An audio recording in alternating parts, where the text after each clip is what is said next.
United States oil production is at a record high, and the U.S. has become one of the world's largest oil exporters. So why are gas prices still rising because of the war in Iran? Average U.S. gasoline prices have increased from $2.94 on February 23rd before the war started to $3.72 as of March 16th, according to the U.S. Energy Information Administration. Average diesel prices shot up even more, rising from $3.81 to $5.07 during that time. The price spike comes even as the U.S. continues producing crude oil more rapidly than any country in history. The country's production hit a record 13.6 million barrels per day in 2025 and is expected to continue producing that much in 2026, especially as higher oil prices create more incentives to drill. But Iran's blocking of the critical Strait of Hormuz choke point has had a ripple effect on the entire world. About a fifth of the world's oil and natural gas pass through the strait, and Iran's leadership has said it will continue to attack tanker ships attempting to pass through the narrow bottleneck. Even though U.S. oil production is sky high, fuel prices are still rising in the U.S. because of the global oil price increase. Robert Kaufman, an oil and gas expert and professor at Boston University,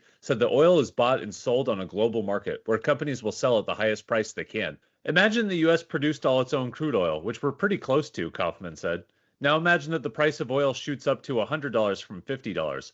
Are U.S. oil companies going to sell U.S. customers crude oil at $50 a barrel when they can sell it overseas for $100 a barrel? The price increase means more profits for U.S. oil companies. ExxonMobil, Chevron, and Occidental have all seen their stock prices rise since the war began. President Donald Trump, who campaigned on cutting gasoline prices in half and driving them down to below $2 a barrel, has recently embraced higher gasoline prices. The United States is the largest oil producer in the world by far, so when oil prices go up, we make a lot of money, Trump wrote on his social media platform. While Trump did not explain who he meant by we, energy companies are the only ones making a lot of money from high oil prices, while consumers are forced to pay more to fill up their tanks and buy goods that are tied to the energy market. To learn more about rising fuel prices in the U.S. because of the war, visit news.oilandgaswatch.org.